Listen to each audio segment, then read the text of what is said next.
आज हम बात करने जा रहे हैं एक ऐसे देवता जिनके नाम मात्र से ही बड़े से बड़ा भूत प्रेत कांपने लगता है और बड़े से बड़ा संकट टल जाता है।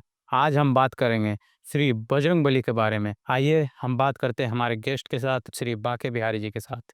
हनुमान जी के शक्तियों का विशेषता बताइए। देखिए, हनुमान जी तो स्वयं भगवान शिव हैं। और शक्ति की बात है तो कहा गया है, हनुमान चालीसा में आप पाठ करते हैं तो पढ़ते होंगे, अष्ट सिद्धि नव निधि के दाता, असवर दिन्नी जानकी माता। उनकी शक्ति जो है भक्ति से ही जगा हुआ है। जी। शक्ति कोई साधारण नहीं है, वो राम जी के दूत बने हुए हैं, भगवान शंकर भगवान। तो शंकर स्वयं केसरी नंदन, तेज प्रताप महाजगबंदन। हनुमान जी अपने ब्रह्मचर्य के प्रभाव से सारे जगत में वंदनीय और पूजनीय हो गए। जी हाँ। और भगवान श्री राम जी का सेवा कर आपने देखे होंगे जी हाँ, बिल्कुल। कि हनुमान जी का प्रायः मूर्ति खड़ा ही मिलेगा। हाँ, जी हाँ, बिल्कुल। क्या हनुमान जी बैठ सकते थे? लेकिन नहीं, राम काज करवे को आतुर। जी हाँ। राम के काज को करने के लिए उन्होंने खड़ा ही रहते हैं। तो हनुमान जी क्या है? राम भक्त हैं, राम के दूत हैं। स्वामी जी, हनुमान जी को कौन सा श्राप मिला था? हनुमान जी को माता अंजनी ने जब यह सूर्य को लील गए थे, तो ये दृश्य को देख करके माता अंजनी ने उनको श्राप दिया कि ये तो तीनों लोक भयो अंधियारो। तो इस पर माता अंजनी ने उनको श्राप दे देती है कि तुम भूलने का विद्या तुम्हें प्राप्त हो जाए, तुम्हें कुछ स्मरण ही नहीं रहे। जैसे सूर्य को तुम लीला तो याद नहीं रहे इसको कि मैं सूर्य को लील गया था। तो भूलाने का सबसे बड़ा बीमारी हनुमान जी को है, वो तुरंत भूल जाते हैं। और बस एक ही चीज नहीं भूलते हैं, भक्ति और राम का नाम। बाकी तो वह बहुत कुछ भूला जाते हैं। और ऋषि मातंग के आश्रम में हनुमान जी जब प्रवेश किए थे तो बहुत किलकारियां मचाने लगे थे। हनुमान जी जहां जाते हैं तो पहले अपना प्रदर्शन करते हैं रूप से। तो उसमें मतंग ऋषि को क्रोध आ गया और उन्होंने भी श्राप दे दिया हनुमान जी को कि तुम जब युद्ध में जाओगे तो अस्त्र शस्त्र का ज्ञान तुम भूला जाओगे, शोरगुल करना भूल जाओगे। तो इस प्रकार से मतंग ऋषि और माता अंजनी और तो इस प्रकार से श्रापित तो है, पर कृपा जहाँ रघुनाथ की, जी हाँ। तो वह श्राप भी जो है आशीर्वाद बन जाता है।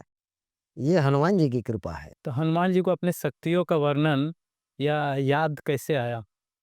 देखिए, हनुमान जी को तो पहले अमर तत्व को प्राप्ति है और ये माता जानकी का दिया हुआ है। कैसे? गोस्वामी जी लिखे हैं तुलसीदास रामचरितमानस सुंदर कांड के अंदर कि अजर अमर गुण निध सुत होहु, करहु बहुत रघुनायक छोहु। तो रघुनाथ जी का गुणगान करने के लिए भगवान माता जानकी का दिया हुआ आशीर्वाद है कि तुम अमर रहो। सप्तैता चिरंजीवा, जिसमें एक हनुमान जी भी हैं साथ में। तो हनुमान जी का जो है बल बुद्धि विद्या, ये सिद्धियों के द्वारा प्राप्त है। राम जी सभी कार्य को संपन्न कर सकते थे, जी हाँ, बिल्कुल। लेकिन कुछ कार्य ऐसा है जो बिना हनुमान का संभव नहीं दिखता है। हाँ, बिल्कुल। कैसे नहीं दिखता? जैसे समुद्र को लांघना साधारण बात नहीं था। हनुमान जी का एक समुद्र को कौन बोलता है? मैं तो सातों समुद्र लांघ सकता हूँ। जी हाँ। और माता जानकी का भी खोज कर लिया। लंका पार करना कठिन कार्य था, समुद्र लंका पहुंचना कठिन कार्य था, लेकिन हनुमान जी लेके श्री राम नाम उठा लिया, पर्वत को सोच लिया, समझ लिया, मिटा दिया हरकत को। जी हाँ। पर्वत को भी हुआ काल ने छुप करके सभी संजीवनी बूटी के नीचे दीपक जला दिया कि हनुमान को विभ्रम में पड़ जाए। तो कवन सो काज कठिन जग माही, जो न हो तात तुम पाही। तो बोले थे कि सुसेन वैद्य ने बताया हनुमान राम जी को कि सूर्य उदय के पूर्व अगर इनको संजीवनी पिला दूंगा। जी हाँ। तो हनुमान जी को फिर याद आ गया, कह रहे सूरज बाबा को तो मैं जानता हूँ, सूरज बाबा को तो मैं कांख में दबा कर रख सकता हूँ 3 दिन तक। तो सूर्य और हनुमान जी का आपस में क्या रिश्ता है? कि हनुमान जी के गुरु भी हैं सूर्य। तो सूर्य से शिक्षा लेने के लिए जब हनुमान जी गए, गुरुदेव बनाए उनको, तो उन्होंने कहे कि मुझे आपसे कुछ शिक्षा ग्रहण करना है। और बड़ी प्रसन्नता से आप मुझे कुछ ज्ञान प्राप्त करा दें। तो सूर्य भगवान कहते हैं, सूर्य नारायण कह रहे हनुमान, मैं तो बहुत कुछ बताना चाहता, पर मेरा एक कमजोरी क्या है कि मैं कभी रुक करके बता नहीं सकता, मैं चलता ही रहूंगा। तो हनुमान जी कहते हैं कि बाबा ये तो बहुत बड़ा बात नहीं है, आप चलते चलें और हम भी आपके पीछे उल्टा पीछे भार से चलते चलते आपका ज्ञान को मैं अध्ययन करूंगा। बहुत ही रहस्य बताना जा रहा हूँ हनुमान जी के बारे में, जी हाँ, बिल्कुल। हम जो अभी बहुत कम व्यक्ति लोगों को ज्ञान है इसके बारे में। और ज्ञानी जन को तो कहने की क्या बात है, विद्वानों का तो कहने, वो तो सभी जानकारी रखे हैं। सूर्य की पुत्री सुवर्चला, सूर्य ने एक शर्त रख दिए थे हनुमान जी से कि तुम विद्या तभी प्राप्त कर सकते हो जब तुम गृहस्थ बनोगे, जी, अन्यथा तुम्हें विवाह विद्या अध्ययन करने का कोई रास्ता नहीं खुलेगा। तब हनुमान जी बड़े आश्चर्य में पड़ गए कि ये क्या आश्चर्यमय लग रहा है, कि तो हमें गृहस्थ में पारिवारिक में संदेह में बना रहे। बोले हाँ, प्रवेश करना पड़ेगा अगर तुम्हें ज्ञानी बनना है, कि ज्ञानी नाम अग्रगण्यम, अग्रगण्य होना है तो तुम्हें गृहस्थ का धर्म का निर्वहन करना होगा। हनुमान जी को समझाया गया कि किस तरह से, बोला कि सिर्फ तुम्हें कन्या को ये तुम्हें बताना होगा कि मैं तेरा पति हूँ, विवाह करना ही होगा। आज भी आप दक्षिण भारत आंध्र प्रदेश में आप जब प्रवेश करिएगा तो हनुमान जी और हनुमान जी की धर्म पत्नी सुवर्चला दोनों एक साथ सिंहासन पर बैठे हुए विराजमान मिलेंगे। सुबह से हाँ, तो ये उनकी विवाह करने के बाद ही शिक्षा सूर्य नारायण देना प्रारंभ किए थे। और सूर्य भगवान चलते रहते थे और हनुमान जी पीछे भार से चलते थे। संसार में जिस समय मंदिर हम जाते हैं, देवता के सम्मुख जाते हैं, तो हमारा करोड़ों जन्मों का पाप तत्काल नष्ट हो जाता है। जी हाँ, बिल्कुल। इसी प्रकार सूर्य से उन्होंने शिक्षा को प्राप्त किया और फिर भगवान राम का सेवा करने के लिए तत्पर ही रहे। प्रभु के सेवार्थ के लिए आज जितने हनुमान जी की मूर्तियां मिलेगी, प्रायः खड़ा मिलेगा। तो ये बात है। वापस चलते हैं हमारे टॉपिक पे, जहाँ हम बोल रहे थे कि हमारे हनुमान जी है, पर्वत को लाने जा रहे थे सूर्योदय से पहले, तो वो अपने बलपूर्वक कुछ ही मिनटों में ले आए। इतना दूरी गति से उड़े कि तुरंत सूर्य को लील गए थे। तो ये साधारण सी संजीवनी बूटी लाने में हनुमान जी को देरी विलंब क्यों? जी हाँ, राम का नाम लेकर जो मर जाएंगे, नाम दुनिया में अपना अमर कर जाएंगे। तो ये प्रभु राम का काज करने के लिए हनुमान जी जब हुआ उड़ान भरे। अनेक बाधाएं बीच बीच में आया, लेकिन तुरंत भगवान की रघुनाथ की कृपा से सब किनारे होता चला। और सब जब देखे, समझ में नहीं आया तो सोच लिया, समझ लिया, उठा लिया पर्वत को, जय श्री राम कहते हुए हनुमान जी पर्वत को लेकर के चल दिए। और जब चल दिए तो भरत जी का दृष्टि पड़ गया, करे ये जगमगाता हुआ पहाड़ को कौन उठा करके जा रहा है, कोई हमारे भैया के ऊपर में तो नहीं आक्रमण करने वाला है। और उन्होंने बाण को साधा भरत जी ने और पर्वत पर मारा। हनुमान जी पर्वत समेत राम राम करते हुए नीचे की ओर आने लग गए। फिर हनुमान जी को देख करके पूछे तुम कौन हो? तो बोला मैं श्री राम का सेवक हूँ। बोले ये पर्वत लेके क्यों जा रहे हो? तो बोला कि उन्होंने हनुमान जी बताए कि कुछ कार्य है, इसमें कुछ औषधि की आवश्यकता है, इसलिए मुझे तत्काल जाने के लिए आज्ञा दीजिए, इस पर मैं लौट कर आऊंगा तो विशेष आपको बताएंगे। और भरत जी भी न संकोच जाने हुए, फिर पुनः हनुमान जी को भेज दिया। लाय सजीवन लखन जी आए, श्री रघुवीर हरषि उर लाए। तब भगवान जब लक्ष्मण को जगा हुआ देखे तो रघुनाथ जी मुस्कुराने लगे कि यह दूत तो बहुत कामयाब है। तो बलपूर्वक कार्य करने का कार्य श्री हनुमान जी महाराज के सौंपा गया है। माता जानकी को तो मैं अभी ले जा सकता हूँ, लेकिन यह कार्य मेरा नहीं, नहीं है। राम आएंगे, राम आएंगे और लंका का पूरा राज्य नाश होगा और फिर माता जानकी के साथ लौटेंगे। तो ऐसा भक्त आपने कभी सुना है, देखा है? और ये कर्मनिष्ठ जोगी हैं, इसलिए वह पत्नी को क्या हुआ सो सुनिए। उन्होंने तपस्या के लिए उनसे आज्ञा लिया। शंकर भगवान ने भी तपस्या करने के लिए माता पार्वती से भिक्षा लिया। उसी प्रकार हनुमान जी ने भिक्षाटन के लिए करके राम काज करबे को आ, तो इसलिए वह ब्रह्मचारी भी कहलाए और गृहस्थ भी कहलाए। ये श्री हनुमान जी की विशेषता है। जी हाँ, ऐसा हम लोग यदि अपने स्त्रियों पर आप आसक्त हैं, किसी और पराई नारी के ऊपर में दृष्टि नहीं डालते हैं, तो आप भी ब्रह्मचर्य हैं। लेकिन पर नारी को जो जिसने देखा, जिसने उसके प्रति में सोचा, रावण जानकी के साथ कुछ गलत थोड़ा न किया था। रावण जो है आज के युग में रावण से ज्यादा बुरा तो इंसान हो गया है गुरुजी। रावण इंसान के अंदर बसने लगा है। रावण तो सीता माता को अशोक वाटिका में कितने दिनों तक रखा, लेकिन कभी छुआ नहीं। परंतु आज का इंसान इतना बुरा हो चुका है कि पराई स्त्रियों पर गंदी नजर, गंदी दृष्टि रखता है। तो रावण से बुरा तो वही हो गया। इंसान को खुद को जलाना चाहिए, ना कि रावण को। रावण का अंश जो इसमें विद्यमान है, तो वो आसुरी प्रवृत्ति के ही कर्म करेंगे ना। और जिनमें राम बसे हुए, वो त्याग की ही भावना। कहाँ राजा राम बने तो गद्दी पर कहाँ बैठे थे, त्याग भावना किया था। जी हाँ। तो जिसमें त्याग है वह देवता का है। एतानी चिन्हानी देहस्थितानी, ये सब चिन्ह है कि आप किस लोक से आए हैं, क्या क्या आपको प्रिय है। तो जो देवलोक से आए हैं उसे साफ सुथरा, शांति, भगवान की भजन, भगवान की संकीर्तन, ये सब ज्यादा प्रिय लगता है। दान देना, दान करना, पुण्य सरोवर में स्नान करना, ये सब देवताओं का चिन्ह है।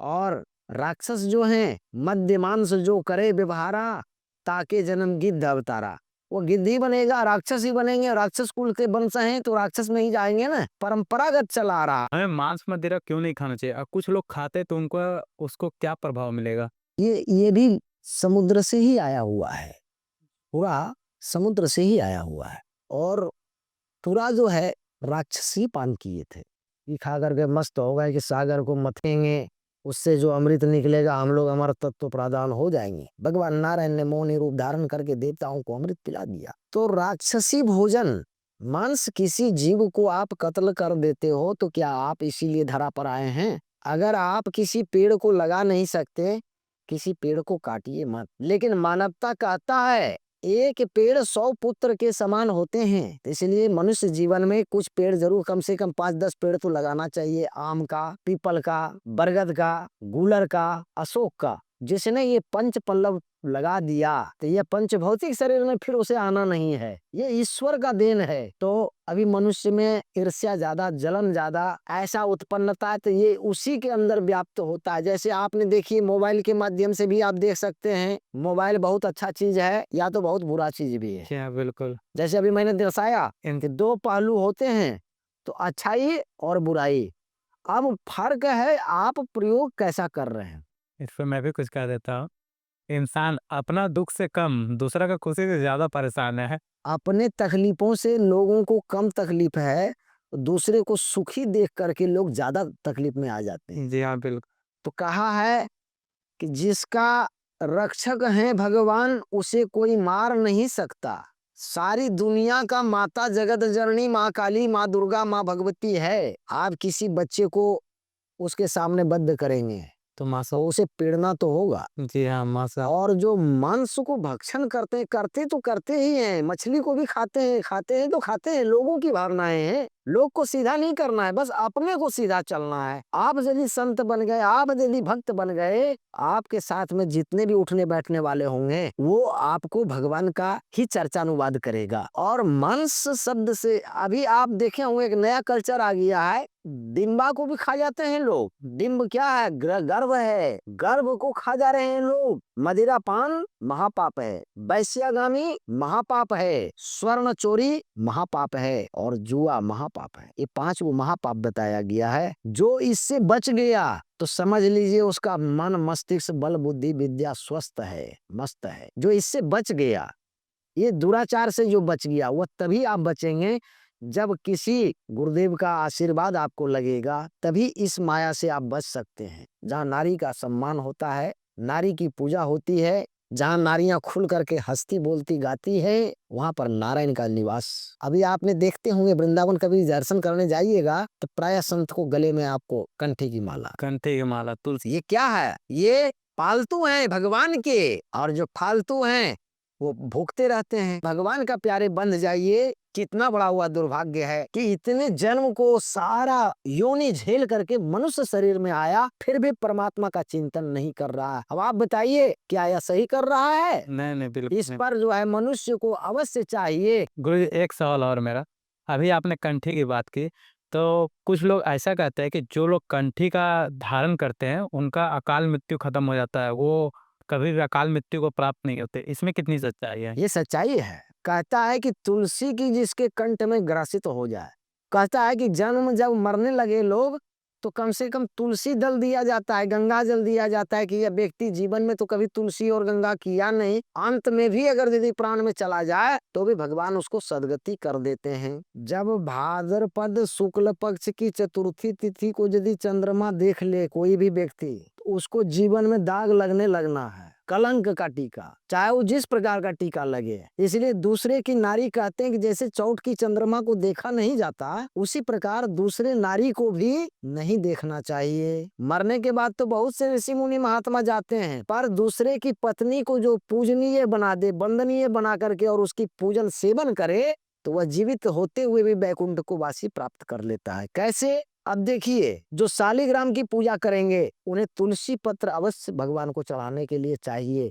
और तुलसी जो है दूसरे की पत्नी है, सभी जानते हैं। जी हाँ, बिल्कुल। आपने देखे होंगे कि तुलसी का विवाह शालिग्राम से करवाया जाता है। अभी तो गुरुजी, अब वापस चलते हैं हमारे टॉपिक पे। क्या हनुमान जी की भक्ति करने से हमें सारे संकटों से मुक्ति मिल जाती है? जी हाँ, कि संकट कटई मिटै सब पीरा, अजो सुमिरै हनुमत बलबीरा। सारा संकट कट जाएगा। कैसे कटेगा? जो यह पढ़े हनुमान चालीसा, ये नहीं कहा है कि स्त्री पढ़े, बच्चा पढ़े, बूढ़ा पढ़े, जो यह पढ़े हनुमान चालीसा और हो ये सिद्ध साखी गौरीसा। जो आप पाठ करते हैं उसके भगवान भोलेनाथ, गौरी के पति महादेव साक्षी बनते हैं और उसका सारा कार्य को, अमंगल को मंगल कर देते हैं। ये हनुमान जी की भक्ति है। और बहुत प्रकार, सबसे आप देखेंगे इस कली काल में कि हनुमान जी का ध्वजा घर घर फहराया जाता है। कोई ऐसा घर नहीं है सनातन धर्म का जो पे ध्वजा नहीं लगाया जाता। ध्वजा हनुमान जी का ही प्रतीक है। और हनुमान जी ऐसे देवता हैं कि जो संकट में पल भर में वह नष्ट कर देते हैं। इसलिए मैं बड़े भाव से और बड़ी श्रद्धा से कहते हैं लोगों को कि हनुमान चालीसा का स्नान करके, शुद्ध वस्त्र पवित्र होकर के कम से कम 2 पाठ जरूर सुनावे हनुमान जी को। और जब 2 पाठ आप करेंगे तो महीना में आपको 60 पाठ हो जाएगा। तो जो 7 बार पाठ कर कोई, सत का मतलब होता है 100, संस्कृत शब्द है। जी हाँ, बिल्कुल। तो जो एक लगातार अगर 100 पाठ कर ले तो उस पाठ का क्या पावर है वह देख सकता है, आज भी इस कलयुग में भी देख सकता है। जी हाँ, बताइए हमारे ऑडियंस को किस तरह से देखेंगे? सिर्फ पढ़े, भावना पूर्वक हनुमान चालीसा को पाठ करते चले जाएं, आपको सारा संकट समस्या जीवन में जितना भी बन रहा है वह आपको रास्ता बता देंगे कि आपका रास्ता ये है। और जिस कार्य को आप करते हैं ईमानदारी पूर्वक, सच्चाई पूर्वक, बल पूर्वक, और जब सच्चाई पर आप कहेंगे तो आवाज कमजोर नहीं होगा। का भैया जरा धीरे से बतियाने वाले नेता ऑफिसर बड़े बड़े लोग हैं। जी हाँ। और अब देखा जा रहा है कि उसके परिणाम बुरे होते हैं। जी हाँ। तो इसीलिए भगवान का नाम गुणानुवाद करने के लिए, वाणी में तेज होने के लिए, यह केवल हनुमान जी की आराधना करना अनिवार्य है। पवन तनय संकट हरण, आपने भी कहा ना संकट हर लेते हैं। जी हाँ। मैं आपको कोई अपना तरफ से नहीं, दोहा में दिखा रहे हैं कि पवन तनय संकट हरण, मंगल मूर्ति रूप, राम लखन सीता सहित हृदय बसाओ सुरभूप। हनुमान जी का दर्शन में आपको राम जी का और माता जानकी का भी दर्शन है। और संकट हरण तो है ही है, मंगल मूर्ति जब हुआ है तो मंगल तो होना ही हो रहा है। मंगल मूर्ति मारुति नंदन, सकल अमंगल मूल निकंदन, पवन तनय संतन हितकारी, और हृदय विराजत अवध बिहारी। मातु पिता गुरु गणपति सारद, शिवा समेत शंभु सुख नारद। इस प्रकार से हनुमान जी की भक्तियां होने करने वालों के सभी देवी देवताओं का पूजन उसमें हो जाता है। और राम दूत हैं तो राम का, जब राम से मिलना होगा तो पहले द्वारपाल से ही करना होगा। जी हाँ, बिल्कुल। जैसे आप कोई भी ऑफिस में जाते हैं, बड़े बड़े ऑफिस में, तो डायरेक्ट साहब से मुलाकात नहीं होगा, पहले पूछा जाता है कौन हो भाई, किस लिए आओ, क्या काम है, सर मिलेंगे नहीं मिलेंगे, वहां से जवाब आता है और उसको काम होता है या नहीं होता है तो अपना भक्त बताते हैं। उसी प्रकार राम जी से अगर मिलना है, हनुमान जी के शरण में जाना होगा। और जब हनुमान जी के शरण में आप चले जाएंगे तो शंकर भगवान का भी कृपा हो ये सिद्ध साखी गौरी सा। तो भगवान शिव का भी वरदान उसको मिलने लगता है। इसलिए हनुमान जी का मैं वर्णन तो कर नहीं सकता अपनी वाणी के द्वारा, क्योंकि उनका वर्णन तो वेद शास्त्रों में गाया गया। एक सवाल और, हनुमान जी का मकर ध्वज से क्या संबंध है और किस तरह वो हनुमान जी का पुत्र कहलाते हैं? देखिए, लोग तो कहते हैं कि ये हनुमान जी के पुत्र हैं मकरध्वज। किस तरह से हैं? जब आपने सुना होगा प्रसंग, लंका किसने जलाया? कहते हैं लोग हनुमान जी। हनुमान जी वहां तेल घी माचिस लेके गए थे क्या? नहीं, लंका को रावण ने ही अपने हाथ से जलाया। कैसे? वही हनुमान जी के पूंछ में कपड़ा बांध दिया, तेल बोर दिया, घी बांध दिया और पावक देहू लगाए। लगाने का काम किसने किया? रावण। रावण ने किया। पावक लगा दिया तो निबुक चढ़े प्रभु कनक अटारी और भगवान हनुमान जी उछलना कूदना प्रारंभ कर दिए और सारे चले मरुत 49। उस लंका का नाश करने के लिए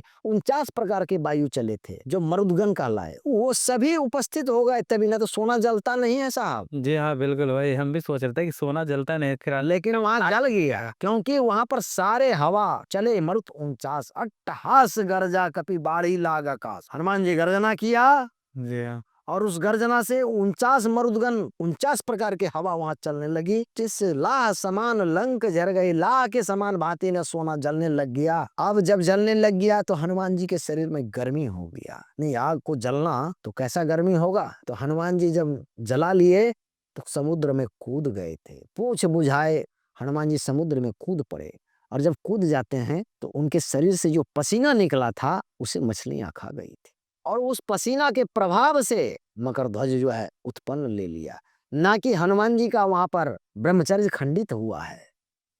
तो ये समझने की बात है। कथा तो बहुत है और बहुत कुछ कहना है, पर मैं यही भक्तों से आग्रह करता हूँ, सनातन धर्मावलंबियों से, कि विशेष से विशेष कार्य के लिए श्री हनुमान जी महाराज के शरण में अवश्य जाएं और अपने घर में नित्य हनुमान चालीसा का पाठ करें। आपके बच्चे को विद्या प्राप्त होने लगेगी और गुणज्ञ बन जाएंगे, और जब बच्चा आपका गुणज्ञ बन जाएगा तो सारा संकट आपका दूर हो जाएगा। बोलिए श्री हनुमान जी महाराज की जय। एक साल और गुरुजी, लोग कहते हैं कि रावण को बाली अपने काख में 6 महीने तक दबा के रखा है, इसमें कितनी सच्चाई है? देखिए, इस पर प्रसंग है, बहुत लंबा कथा हो जाएगा, लेकिन मैं छोटा सा दृष्टांत देता हूँ। हाँ जी हाँ, बिल्कुल। रावण को अभिमान हो गया था कि मैं इतना बलवान हूँ कि मुझे कोई डोला नहीं सकता। उसमें पूजा कर रहा था, बाली ध्यान कर रहा था भगवान का। भगवान को राक्षस लोग भी पूजते थे, महादेव को राक्षस लोग भी पूछते थे। आज भी पूजा करते हैं। इसलिए जब वह तपस्या कर रहे थे तो उसी समय रावण जाके अटपटांग बक रहा था, गरज रहा था। तब उसको पकड़ करके उन्हें दाब करके और भगवान का अनुष्ठान करता ही रह गया। 6 महीना के बाद जगा, उन्होंने ध्यान टूटा, देखता है कि रावण पकड़ाया। उसको अहंकार चूर करने के लिए यह कार्य किया गया था। ऐसे कैलाश पर्वत पर गया शंकर भगवान के पास में रावण, अहंकारी ने विटाटवी गलत ज्वल प्रवाह पाव तस्थले, पूरा स्तोत्र गाना शुरू कर दिया। बोला कैलाश को हम उठा लेंगे, और शंकर भगवान अपने अंगूठे से कैलाश को दबा दी। तो रावण का हाथ कैलाश में दबा रह गया, छटपटाते रह गया। तब जाकर के उसका अहंकार टूट गया कि ये सारा माया परमात्मा के द्वारा मुझे प्राप्त हो रहा है। तो इसलिए देवता देवत्व को जो है, बिना कृपा का इस धरा पर कुछ भी संभव नहीं है। कमल इच्छा सदैव नास्ति, देव इच्छा पलम बरम। देवता जो चाहते हैं वही इस धरा पर होता है। कहा जाता है कि रावण को राम ने नहीं मारा, बल्कि रावण के अहंकार ने उसे मारा। जी हाँ, स्वयं अपने आप को। न माता जानकी तो कहा था कि आप भी आपने शरणागत हो, तुम शरणागत केवल चले जाओ, वो तो करुणा निधान न है, तुम्हें क्षमा कर देंगे। लेकिन अहंकारवश उसने झुकना नहीं सीखा। आज का हमारा टॉपिक बहुत अच्छा रहा। अगर आज का पॉडकास्ट आपको अच्छा लगा तो हमारे चैनल को सब्सक्राइब करें और साथ ही इसे ज़्यादा से ज़्यादा शेयर करें और कमेंट बॉक्स में अपनी राय लिखना ना भूलें।